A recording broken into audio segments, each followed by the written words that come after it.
있을 겁니다. 당신 왜 예수 믿어요? 왜 교회당 가요? 왜 예배에 출석해야 돼요? 라고 할 때 이제 말씀하세요. 예, 나는 구원받기 위해서인데요, 구원이 얼마나 큰 가치가 있는지 아십니까? 이 구원에는요, 우리가 다 알아야 될 가치가 있어요 라고 먼저 여러분들이 설명을 할 필요가 있어요. 또 알려주셔야 되고요. 본문 12절 말씀도 이렇게 시작합니다. 이것은 하늘로부터 보내신 성령을 힘입어 복음을 전하는 자들로 이제 너희에게 알린 것이요, 천사들도 살펴보기를 원하는 것이니라. 아멘. 이 앞에 이것은 뭐겠어요? 이것은 구원이에요. 이 구원은 성령을 힘입어 복음 전하는 자들로 이제 우리에게 알려진 것이고, 심지어 이 구원에 대해서는 천사들도 살펴보기를 원하는 주제다. 이게 구원의 가치예요. 또한 앞에 3절에도 이 구원을 산 소망이라고 표현했고요, 4절에서는 썩지 않고 더럽지 않고 쇠하지 아니하는 유업이다, 이렇게 구원을 표현해 주었어요. 이만큼 구원이라는 것은 현세에 내가 지금 만난 고난과 고통만이 아니라 전체의 영역입니다. 모든 것에 대한 하나님의 은혜를 경험한 상태. 그래서 내가 이제는 다시 예전의 그 고난의 자리로 빠지는 것이 아니라 그 고난을 탈출하여서 완전한 하나님의 은혜의 품에 있는 상태. 이게 구원이다 보니까 그들이 갈망할 수밖에 없는 주제가 되는 것이죠. 특별히 이 구원을 위해서 본문은 세 가지 형태로 구원이 이렇게 중요한 주제라는 사실을 구약시대 그리고 신약시대, 시대를 초월하여 천사들을 통해서 우리에게 강조합니다. 먼저 구약시대에는 예언자들과 선지자들이 수고했습니다. 이들은 성령께 주시는 음성을 듣고 그것을 백성들에게 가르치는 자들이죠. 근데 거기는 분명히 메시아 예언, 곧 구원자에 대한 예언이 포함되어 있었어요. 그러므로 그들도 전하면서 궁금한 거죠. 우린 비록 성령의 감동으로 말씀을 받아 선포하고 있지만 과연 이 땅에 오실 메시아가 누군가? 또 언제 오시는가? 이런 궁금한 부분들이 분명히 있었을 겁니다. 두 번째는 신약시대죠. 이들은 복음 전하는 자들이에요. 이 사람들은 예수님을 분명히 본 사람도 있고 예수님을 아는 사람도 있을 것이고 들은 사람도 있을 겁니다. 확실하게 예수님이 구원자였어, 예수님이 우리가 그토록 대망했던 메시아였어, 그분이 그리스도야, 이렇게 그들은 확신을 갖고 증거하는 사람들이었죠.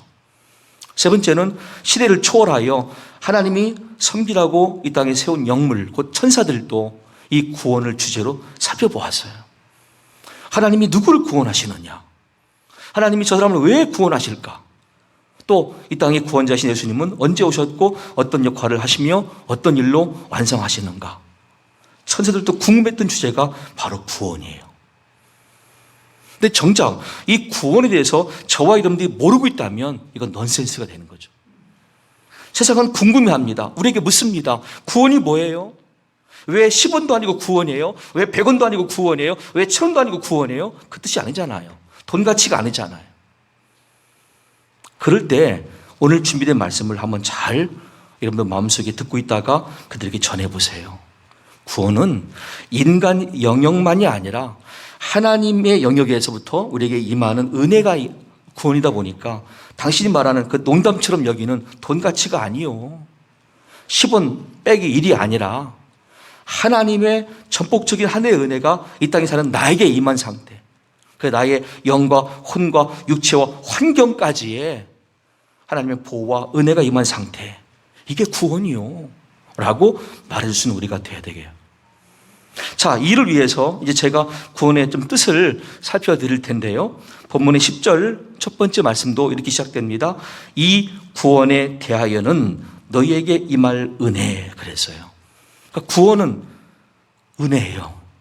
구원이라는 것은 하나님이 받을 자격 없는 나에게 주신 은혜구나, 우리에게 주시는 은혜구나, 이것이 먼저 조건이에요. 두 번째는 사도행전 4장 12절 말씀대로 다른 이로서는 구원을 받을 수 없나니 천하 사람 중에 구원을 받을 만한 다른 이름을 우리에게 주신 일이 없음이라 하였더라. 아멘. 근데 이 하나님이 은혜로 주시는 구원은 반드시 예수, 그분을 믿음으로 주시는 은혜예요. 다른 이름은 안 돼요. 다른 종교가 내세우는 다른 이름들은 절대 우리를 구원할 수가 없어요. 헷갈리게 하지 마세요.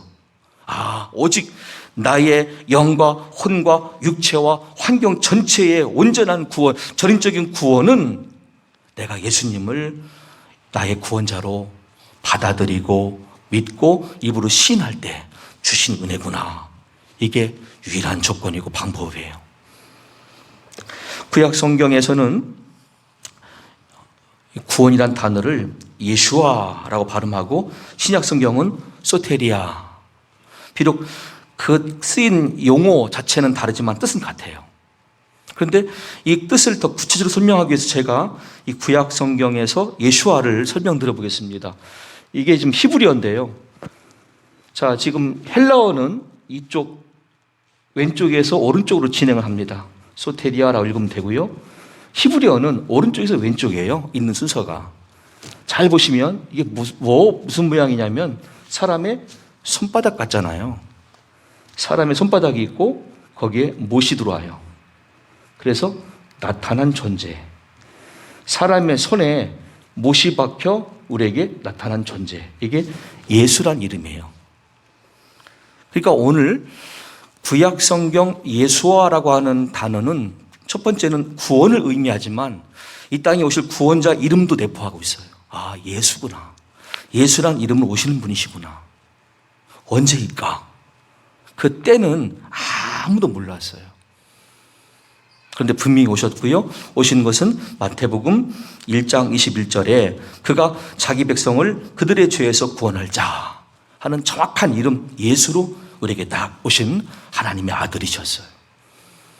이것이 구약에서부터 신약까지 곧 성경 전체를 관통하는 중심 주제이고 핵심 가치이며 저와 이름들이 반드시 신앙 고백으로 삼을 내용이에요. 예수님만이 나의 구원자이십니다.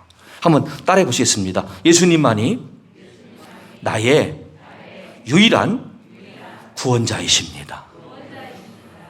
그것이 나의 신앙 고백이고 내가 전할 내용이에요. 자, 이 구원은 우리가 어떤 현실 속에서의 가치인가? 이것도 중요한 주제이죠. 왜냐하면 다 가지고 있으면 그 사람들은 구원에 대해서 갈망하지 않습니다. 갈급해하지 않습니다. 필요하지 않습니다. 무엇인가 그들의 실존을 알면 다 공통된 고백을 할 거예요. 그렇구나. 나도 구원이 필요하구나라고. 우리 실존을 성경은 어떻게 말씀하고 있는지 먼저 베드로전서 1장 18절로 19절 말씀 읽어드립니다. 너희가 알거니와 너희 조상이 물려준 헛된 행실에서 대속함을 받은 것은 은이나 금같이 없어질 것으로 된 것이 아니요 오직 흠없고 점 없는 어린 양 같은 그리스도의 보배로운 피로 된 것이니라. 아멘. 인간들은 결국 조상이 물려준 헛된 행실, 이게 원죄가 포함되어 있어요. 그리고 죄에 대한 그 흐름과 기질, 방향이 다 우리가 지금 그걸 받아서 다음 때까지 전수하는 모습 가운데 있어요. 이게 헛된 행실이에요. 그런데 헛된 행실은 반드시 심판이 따르죠. 전도서 12장 13절로 14절 말씀을 들어보십시오. 이래 결국을 다 들었으니 하나님을 경외하고 그의 명령들을 지킬지어다. 이것이 모든 사람의 본분이니라. 하나님은 모든 행위와 모든 은밀한 일을 선악간에 심판하시리라. 아멘. 이 심판에 의롭다 통과돼야 돼요. 그러면 그 사람은 하늘나라 천국이에요. 자신 있습니까 지금? 내가 지금 조상 대대로 내려오고 있는 헛된 행실, 예를 들면 난 지금도 조상 제사하고 있어요. 난 명절 때 제사하고 있어요. 난 지금도 귀신 섬기고 있어요. 이건 의로운 모습이 아니에요. 이 끊어야 돼요. 이제는 오직 예수님만이 나의 유일한 구원자십니다 라고 내가 고백하고 믿고 실행하며 살고 있다고 한다면 끊어야 돼요. 그리고는 내 마음의 중심을 다시 예수님께 또는 말씀으로 집중하는 삶이 되어야 돼요. 그리고 말씀이 요구하고 가르치는 바, 그 내용을 내가 성실하게 살아가야 돼요. 어렵죠? 이게 인간의 실존이에요. 그러니까 우리는 절망할 수밖에 없어요. 내가 죄인이구나. 나에게는 원죄가 있고 자범죄가 있고 아직도 예수님을 온전히 믿지 못하는 불신 상태의 죄가 있었구나. 나는 죄인이구나. 그러나 로마서 말씀대로 죄가 더한 곳에 은혜가 더 있다고 말씀하신 것처럼 그런 우리가 갈망할 수 있는 것은 뭐냐면 구원이에요. 하나님, 저는 죄인이에요.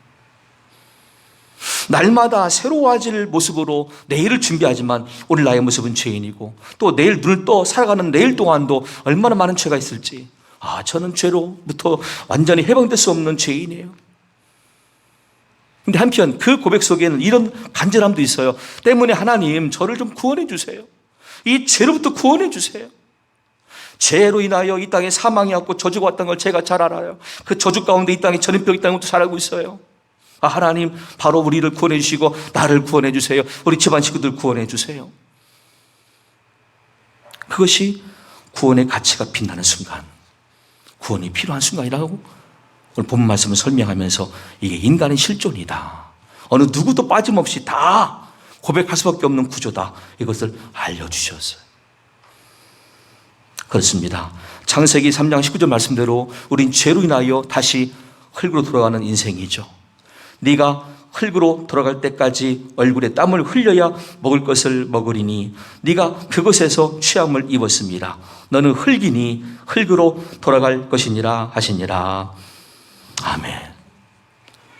우리가 인생을 마감할 때 내 육신은 땅에 묻히든지 화장을 통하여 뿌리든지 다시 어떤 납골당에 가든지 전부 다 흙으로 돌아가는 형태로 되어 있어요. 그것이 사망과 저주를 만난 곧 죄인된 우리의 실존의 문제였는데 하나님은 우리를 불쌍히 여기시고 미리 사탄과 죄를 지은 아담과 하와에게 다음과 같은 원시복음을 선포해 주셨죠. 창세기 3장 15절입니다. 내가 너로 여자와 원수가 되게 하고 네 후손도 여자의 후손과 원수가 되게 하리니 여자의 후손은 네 머리를 상하게 할 것이요 너는 그의 발꿈치를 상하게 할 것이니라 하시고. 아멘. 마귀는 여자의 후손 곧 동정녀 마리아를 통하여 이 땅에 태어나시는 메시아 예수입니다. 예수님을 발꿈치를 딱 무는 존재예요. 곧 십자가로 가서 피 흘려 죽기까지 하는 것은 마귀가 딱 작용했어요. 내가 이긴다.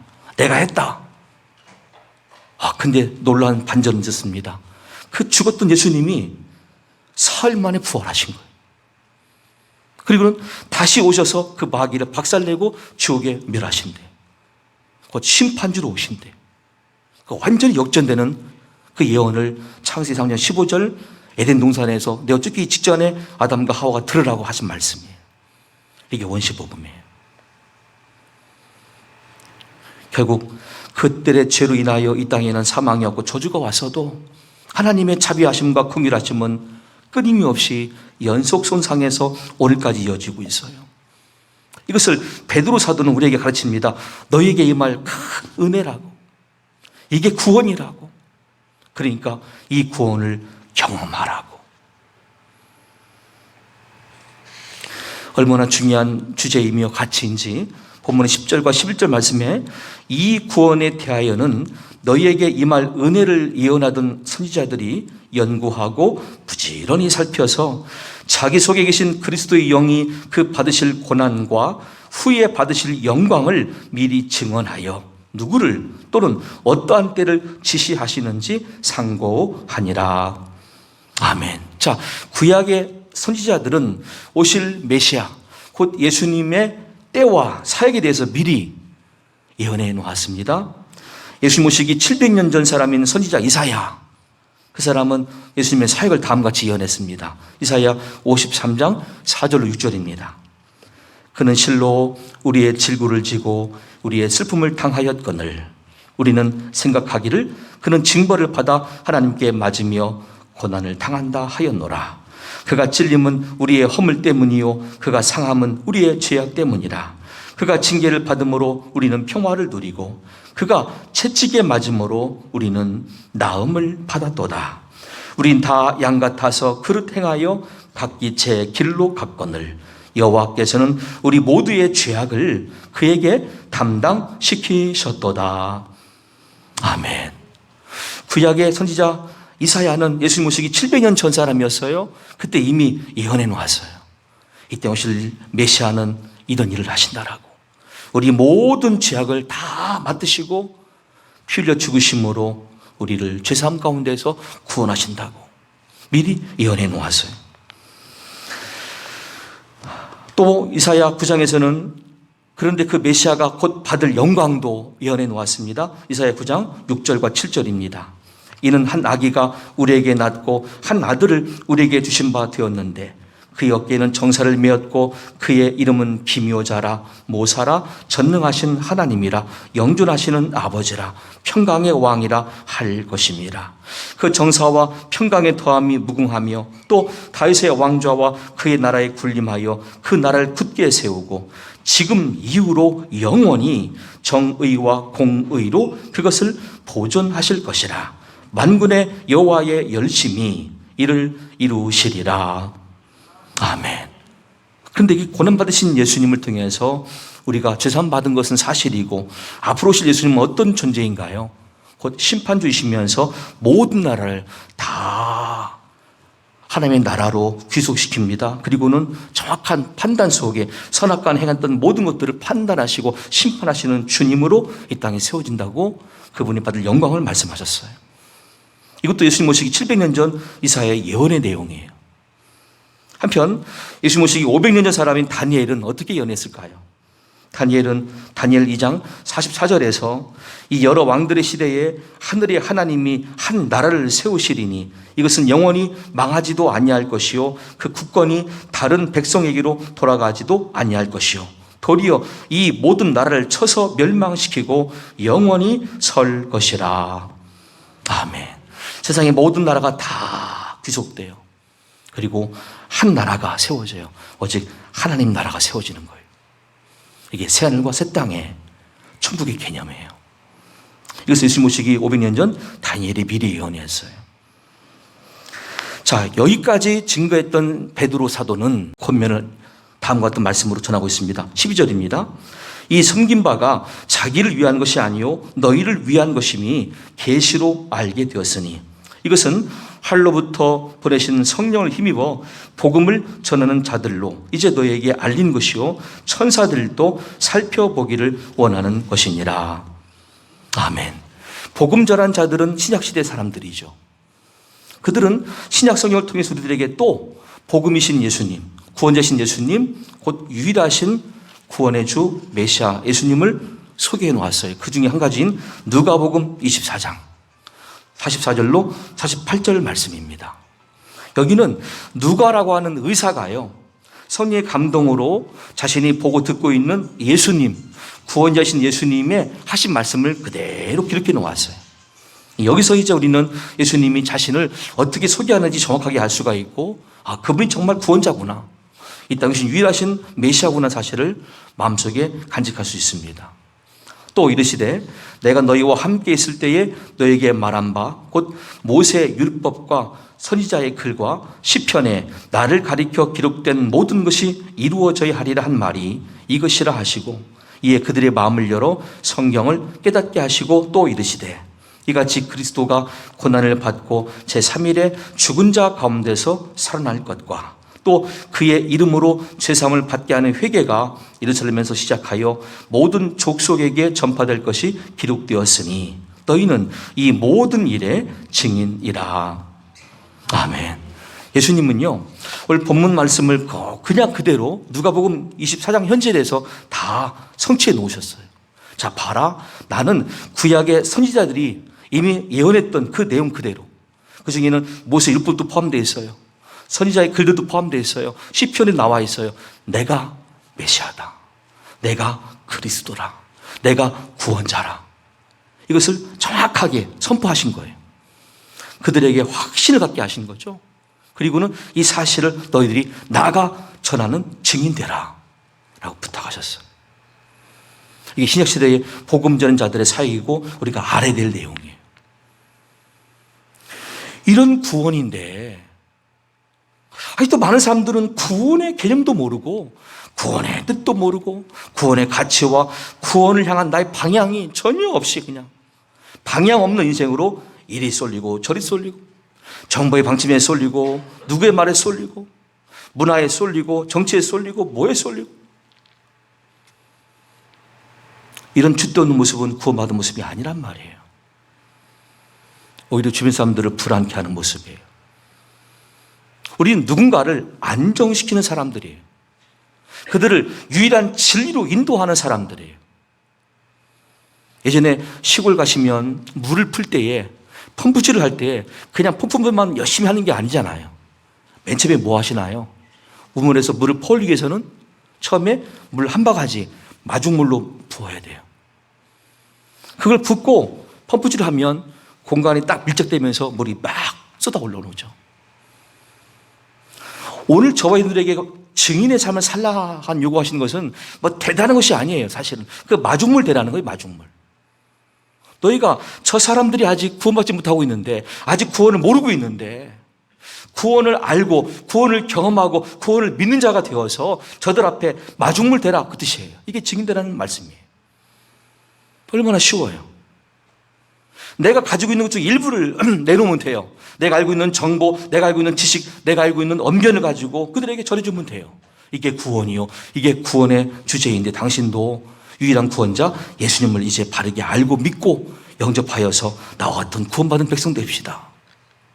이게 마중물 대라는 뜻이에요. 곧 증인의 삶이에요. 근데 이것도 안 하면서 그냥 자신부터 방어하는 거예요. 이런 사람 말에 쏠리고 저 사람 말에 쏠리고 뉴스에 쏠리고 뭐에 쏠리고 뭐에 쏠리고 뭐에 쏠리고. 이건 구원받은 모습이 아니라는 거예요.